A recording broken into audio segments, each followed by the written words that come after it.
Well, I think that it was an admission by the government that there will be borrowing for a significant time in the future. It's something that both parties understand, and it's something that both parties said is needed. Before the election, the Progressive Labor Party said that was the case. Before the election, the OBA said they'll balance the budget. But the fact is that we will have deficits going forward in the near future. And the best question is, how do we resolve them? In regards to the debt issue, which he has put forward, I believe that it's risky. There's no question that it's risky, and I think that he knows that there's an inherent amount of risk inside the situation. But it could pay off, and most people would bet that it should pay off.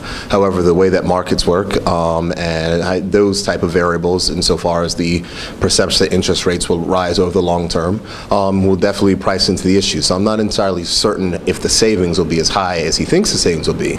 But if interest rates do in fact get up, and if we do pre-fund our deficits for the next few years, the government and the people of Bermuda could see a savings. But that is an if. And there's just a question to see how much it ends up costing the government or how much it ends up saving the government. So we take a wait and see approach. The fact of the matter is that these aren't necessarily complex issues, but on our side of the house, we are not going to oppose the government on any issue of which they're going to take, which has the potential to save the country money. So we'll take a wait and see approach. I will not criticize it today.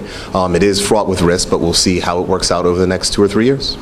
Not really. I think it's a large number. It's a large number, 800 million. But if he feels the need that that's what he would like to do, then he's the Minister of Finance. The government basically has the right to pursue the policies. They won the election. They can pursue the policies which they feel are best for the country.